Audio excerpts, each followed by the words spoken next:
Another quick bit of transfer news to bring you. It has been one that has been expected for some time. Martin Zubimendi's move from Real Sociedad to Arsenal. We understand that it could be confirmed at some point next week. Arsenal have met a release clause of £51 million and have an agreement in place for a long-term contract. And Arsenal have every expectation that he'll be part of the squad that heads to Singapore and Hong Kong for their pre-season tour next month. Many of you keep asking me, and I always read your comments here on YouTube, also on Victor Gyokeres. And the question from my United fans is, has Victor Gyokeres rejected Manchester United to go to Arsenal? Guys, let me explain the Gyokeres situation. Gyokeres has not told Man United, no, I'm not coming, goodbye. Gyokeres, his agents, speaking to Man United almost 10 days ago, told Manchester United that his priority is Arsenal. So the priority of Victor Gyokeres is to go to Arsenal. He would love to go to Arsenal for several reasons, including obviously Champions League football, but Victor Gyokeres didn't say no to Manchester United. So the priority of the player is Arsenal. The player is waiting for Arsenal. Arsenal are waiting to understand how much Victor Gyokeres will cost. I told you there is this battle between the agents of the player to respect the pact for 60-65 exit fee this summer, 65 million euros exit fee this summer, while the president, Varandas and Sporting want more than this. Why? Because the pact was made by Hugo Viana, the former director, who has now left the club to go to Manchester City. So Arsenal are still waiting to understand which one is going to be the final price for Victor Gyokeres in order to attack and go for the player.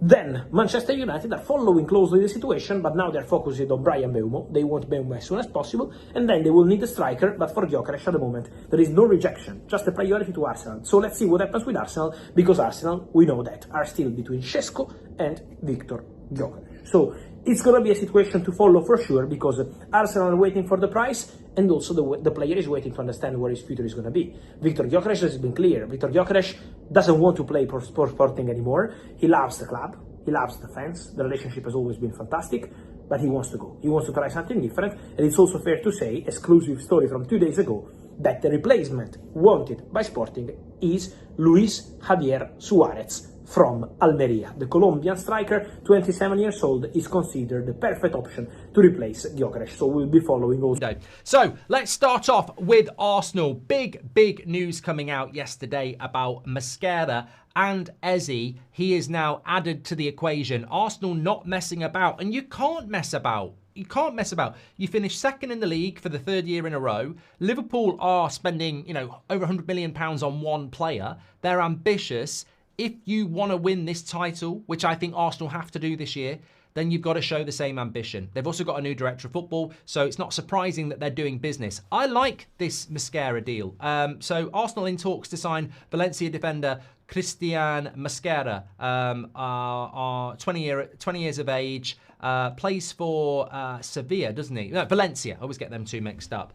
I mean, I think he's played over 80 games for. I know about this player. It's really sad. It's really sad. So I do like EAFC career mode.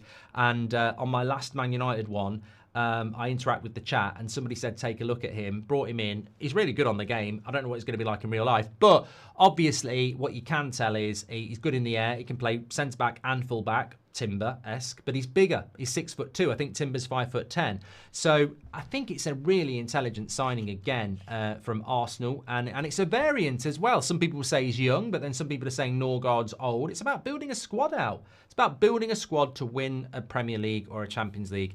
Very intelligent from Arsenal. And then Eze in the race now for Arsenal, or Arsenal in the race for Eze as well. Apparently they have a release. I wrote this down somewhere, so I don't need to do apparently. So he had £68 million. He has a release clause of £68 million, and Crystal Palace would be open to instalments as well. So Arsenal apparently in the race with Spurs as well, but they have joined that race as well with Rodrygo still a consideration too.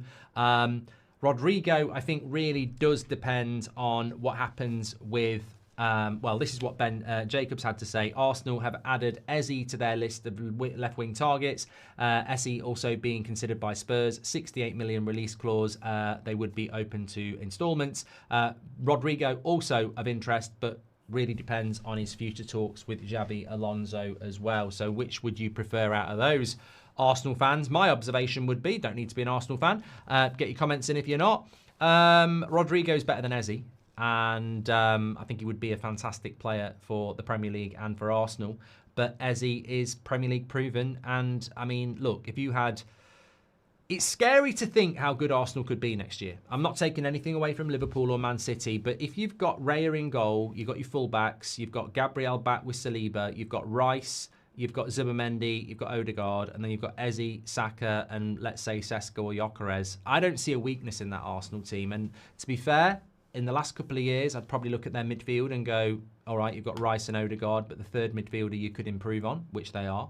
You look at their front three and you go, Martinelli, Jesus, Saka, you could definitely improve on Martinelli and Jesus. So these would be huge improvements for Arsenal. And it's exciting. As I say, it's exciting that I think many people weren't sure what was going to happen in this summer transfer window. And as we've seen, Liverpool coming out of the blocks, Man City responded, Arsenal are responding.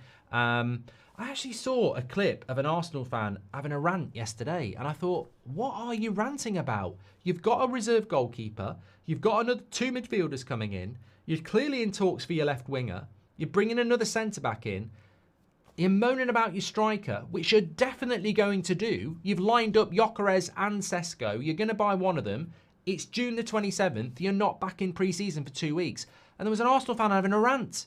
And I thought, you know what, sometimes, and it does happen at other clubs as well, some people just want to see the world burn. What are you moaning about? You're having a good transfer window.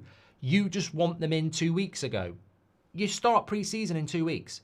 Like, you will have these players in for the start of the season. Stop moaning. I think Arsenal, in the space of a couple of short weeks, it's really motoring and they're looking good. On Liverpool, they are in talks with Guehi now, apparently. This is where their next attention goes. Obviously, Kwanzaa's gone to Leverkusen. We had the announcement officially yesterday of Gyokeres. Just want to say on Gyokeres, I think him and Anthony Robinson were extraordinary last year. They're a little bit like the left-back version of Cunha and Mbeumo, who just did so well at Wolves and Brentford, and I think Gyokeres at Bournemouth and Anthony Robinson at Fulham were the 2 best left-backs in the league. So deserved. It's always good to see players at clubs like Brentford, Bournemouth, Fulham, Wolves get the opportunities at bigger clubs, and obviously Anthony Robinson looks like he's staying at Fulham, but Cunha and Mbeumo and Gyokeres all making moves. And really interesting left back for Liverpool. I don't know what happens with Andy Robertson. Maybe he's going to move on, but really good signing for them. And another good signing.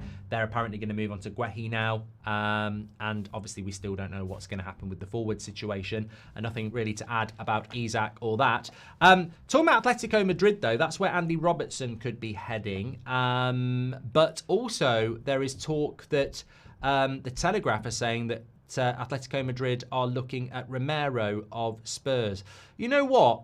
If somebody said to me, name a centre-back in European football who doesn't play for Atletico Madrid, who is perfectly Atletico Madrid, you'd find it hard not to instantly say Romero. And now I know we're saying it because of the story, but actually he is a Simeone centre-back blueprint, isn't he? So whether it's going to happen or not, £60 million is apparently what Spurs would want for Romero at 27. That sounds a little bit steep, especially when he's had a few injury problems. But they won't sell him for a cut price fee. It'd be interesting. I think the Spurs evolution is going to be really interesting. I mean, we will have more time to talk about this once the season starts. But I feel with Spurs that obviously with Ange going, they won the trophy. There will be some players at Spurs who look at it and go, I'm not so sure that this is the project I want to be part of now. It's going to be a new project under Thomas Frank. And I think there's going to be a lot of change at Tottenham. I really, really do. And it's going to be really interesting to see. I mean, Thomas Frank's not been there that long. It's really difficult to come into a job. I remember this with United on a slot, obviously, with Liverpool last year. It's really hard to come into a job as a new manager in June. And because so many clubs, you look at the activity of Liverpool, you look at the activity of Arsenal, they've been working on the Man City, they've been working on these deals since probably the turn of the year, certainly March. You come in at Spurs mid-June, like Thomas Frank, everybody's already lined up. Like, obviously, he probably tried to do something with Mbeumo, but he's going to Man United. And then you've got to deal with the exodus as well. So it's going to be really difficult. I just hope that Thomas Frank isn't under immense pressure really quickly. It seems to me that time is not of the essence. We've seen that with Potter. We've seen it with Amorim, Ruud van Nistelrooy as well. I mean, you come into a club that's going to get relegated midway through the season. He gets sacked in the summer without never having a pre-season or a transfer window. It's a joke. But I think Thomas Frank's job's really difficult at Spurs, and they've made mistakes in the past on how quick they got rid of Nuno. So hopefully he will be given time, because I think it's a really difficult season for Spurs. Champions League football as well. Could see an exodus of players. They're going to be fighting for the scraps in the transfer window as well, because of how late they're joining the party. So interesting to monitor that. Which is why selling someone like Romero might not be a good idea. You remove a good player, but what do you replace him with? Get your comments in below. Let me know what your thoughts are. It really is. I really want to know actually what you think about the transfer window, because I actually think it's good. I remember doing this last year and saying the summer transfer window last year just felt shit. So there's going to be a lot of eyes on Arsenal, because City have spent money. Yes. Right? They've recruited both in January and now. And there is no way in the world, right? You cannot sell me the story of Arsenal going in again with Kai Havertz, right? He cannot sell that to the Arsenal base. So they're going to have to do something. Otherwise, there's going to be a lot of criticism. Like Isak isn't going. He's not going to go from Newcastle, Well, the fact unless they give like 150 million. The fact that they clambered